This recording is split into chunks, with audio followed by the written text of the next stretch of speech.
Good morning. आप देख रहे हैं गुड न्यूज टुडे। आपके साथ मैं हूं रेखा कराकोटी। सुबह सुबह आप अच्छा सुने, अच्छा देखें और अच्छी खबरों के साथ आपकी शुरुआत हो, इसीलिए हम आपके लिए लेकर आते हैं गुड न्यूज का गुलदस्ता, जहां पर आपको हर तरह की गुड न्यूज मिलती है महज 1 मिनट में। तो घड़ी पर रखी नजर और अगले 15 मिनट में हर 60 सेकंड में देखिए एक अच्छी खबर।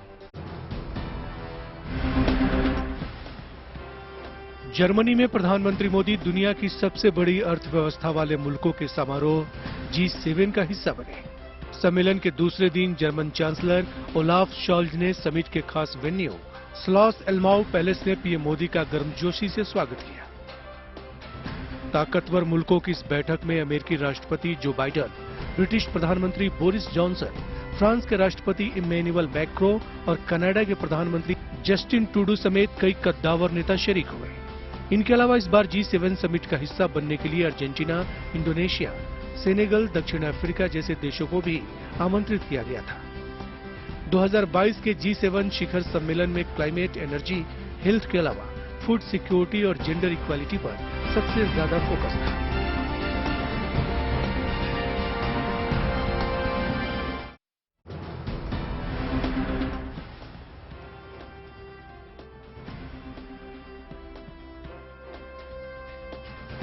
G7 की बैठक के पहले दिन एक दिलचस्प तस्वीर देखने को मिली। दुनिया के सबसे ताकतवर मुल्क के राष्ट्रपति, जिनसे मिलने के लिए दुनिया भर के नेता इंतजार करते हैं, वो पीएम मोदी से हाथ मिलाने के लिए उतावले दिखे। अमेरिका के राष्ट्रपति जो बाइडेन ने पीएम मोदी के कंधे पर हाथ रखकर पहले अपनी मौजूदगी का एहसास कराया, जिसके बाद दोनों नेताओं ने हाथ मिलाकर एक दूसरे का अभिवादन किया। वीडियो में अमेरिका के राष्ट्रपति जो बाइडेन जिस तरह से प्रधानमंत्री नरेंद्र मोदी से मिलने के लिए उतावले दिख रहे हैं, उसे देखकर नए भारत की ताकत का एहसास आपको हो जाएगा।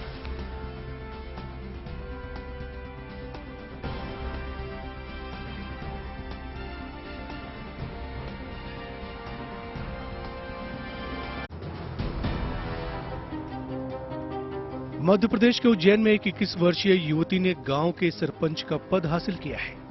लक्षिका डागर ने उज्जैन जिले की तहसील चिंतामन जवासिया ग्राम पंचायत में सरपंच के पद पर जीत हासिल की है। युवा लक्षिका ने चुनाव में 487 मतों से जीत हासिल की है। लक्षिका की जीत के बाद उसके गाँव और परिवार में जश्न का माहौल है और उसे चारों ओर से बधाइयां मिल रही हैं। जीत के बाद लक्षिका का लक्ष्य गाँव का विकास करना है। सिंपल सा निर्धार निकाला है कि पंचायत भवन कभी भी खुला नहीं रहता था। जब सरपंच बने थे तो अब पंचायत भवन पूरे टाइम खुला रहेगा। जिसको भी जो भी शिकायत है वो पंचायत भवन में आके बताएगा, पूरी तरीके से उसकी समस्या का समाधान निकाला जाएगा।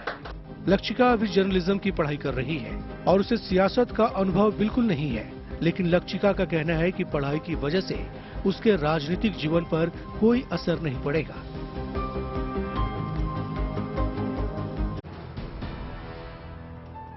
14 जुलाई से कांवड़ यात्रा की शुरुआत हो रही है। कांवड़ यात्रा को लेकर उत्तराखंड सरकार ने जोर शोर से तैयारियां शुरू कर दी है। कांवड़ यात्रा के बेहतर संचालन के लिए सोमवार को उत्तराखंड के पुलिस महानिदेशक अशोक कुमार ने पड़ोसी राज्यों के इंटेलिजेंस ब्यूरो के अधिकारियों के साथ वर्चुअल बैठक की और कांवड़ यात्रा पर समन्वय बनाने की चर्चा की। कांवड़ यात्रा के दौरान लाखों श्रद्धालु गंगा जल लेने के लिए उत्तराखंड पहुंचते हैं, इसलिए दिल्ली ऋषिकेश हाईवे पर श्रद्धालुओं की भारी भीड़ उमड़ती है। उत्तराखंड सरकार कांवड़ यात्रियों की यात्रा को सुगम बनाने की कोशिश में जुट गई है। हमारा एक ही लक्ष्य है कि सभी यात्रियों की यात्रा सकुशल हो, सभी यात्री सकुशल आएं, सकुशल जाएं, सुगम आएं, सुगम जाएं और स्वस्थ रहें। उसके लिए हम लगातार काम कर रहे हैं। कांवड़ यात्रा भी हमारे लिए एक बहुत बड़ा काम है। कोरोना की वजह से 2 साल के बाद कांवड़ यात्रा का आयोजन हो रहा है। गुवाहाटी में धूमधाम से मां कामाख्या देवी के वार्षिक मेले का समापन हुआ। 52 शक्तिपीठों में से एक कामाख्या देवी मंदिर गुवाहाटी के नील पर्वत पर मौजूद है। कामाख्या देवी का अंबुवाची मेला 22 जून से शुरू हुआ था। परंपरा के अनुसार उसी दिन से मंदिर के कपाट बंद कर दिए गए थे। मंदिर के कपाट बंद करने से पहले महामुद्रा यंत्र पर वस्त्र चढ़ाए गए थे, जिन्हें मंदिर खुलने के बाद प्रसाद के रूप में भक्तों को बांटा गया। माना जाता है कि कामाख्या मंदिर में देवी सती का विग्रह श्री महामुद्रा यंत्र के रूप में स्थापित है। मान्यता है कि माता का ये मंदिर भगवान श्री राम और श्री कृष्ण से भी पुराना है। हर साल यहाँ धूमधाम से मां कामाख्या के अंबुबाची मेले का आयोजन होता है। देश भर के कोने कोने से लाखों भक्त इस मेले में भाग लेने पहुंचते हैं। देश के कोने कोने से लाखों भक्त इस मेले में भाग लेने के लिए पहुंचते हैं। केंद्रीय सड़क परिवहन मंत्रालय जीपीएस सिस्टम से टोल टैक्स वसूलने की तैयारी कर रहा है, जिसके तहत एक्सप्रेस वे पर जल्द ही ANPR यानी automatic number plate reader system लागू होगा। इस सिस्टम के तहत हाई रेजोल्यूशन और ऑटोमेटिक नंबर प्लेट रीडर कैमरे लगाए जाएंगे, जिसमें हाईवे पर गाड़ी की एंट्री के बाद ही नंबर प्लेट ट्रेस हो जाएगी और गाड़ी की डिटेल सेंट्रल कमांड सेंटर तक पहुंच जाएगी। जिस एग्जिट पॉइंट से गाड़ी निकलेगी वहां भी गाड़ी की नंबर प्लेट ट्रेस होगी, जिसके बाद एंट्री और एग्जिट पॉइंट के बीच किलोमीटर के हिसाब से टोल राशि वाहन मालिक के अकाउंट से काट ली जाएगी। इसके अंदर इंफ्रारेड टेक्नोलॉजी है, सो आपको टोल स्टेशन पर रुकने की आवश्यकता भी नहीं है। ये ऑटोमेटिक रीड कर लेगा और आपका टोल क्लियर हो जाएगा वहां से। फिलहाल टोल पर फास्ट टैग से टोल टैक्स चुकाना होता है। इससे पहले स्कैन करके टोल दिया जाता था।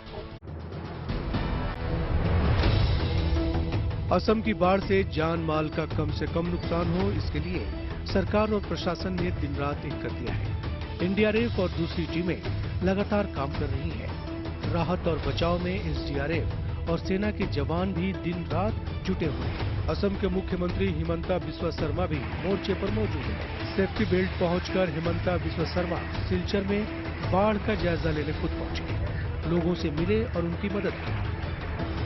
बाढ़ का जायजा लेने गए मुख्यमंत्री को एक आदमी ने गमछा भेंट करना चाहा, लेकिन इस दौरान उसका संतुलन बिगड़ गया।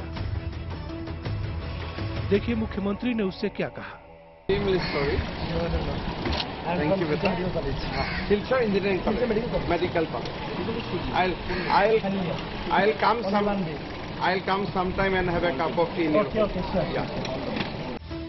अच्छी खबर है कि असम के कई इलाकों में पानी कम होने लगा है। दिल्ली राहत की फुहारों के इंतजार में है और सबके जहन में बस यही सवाल है कि दिल्ली के हिस्से की बारिश उसे कब नसीब होगी।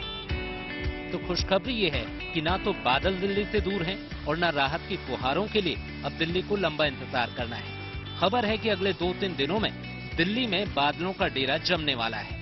हालांकि मौसम विभाग कोई निश्चित तारीख देने की जल्दबाजी में नहीं है। मुझे लगता है 1-2 दिन में हम दिल्ली का भी डेट दे देंगे कि दिल्ली कब आएगा। ठीक है, सो यही है। और तापमान जो है स्लोली फॉल होगा। आज शाम को हो ना हो, कल तो जरूर कल होगा बारिश। अच्छी खबर यह है कि 29 जून से दिल्ली में मौसम का मिजाज ठंडा पड़ने जा रहा है और 30 जून से बारिश का सिलसिला शुरू होने जा रहा है। 28 जून की बात करें तो इस दिन दिल्ली का न्यूनतम तापमान 26 डिग्री रह सकता है और अधिकतम तापमान में भी गिरावट दर्ज की जा सकती है। मौसम विभाग की माने तो बारिश का असली रंग 1 जुलाई से जमने वाला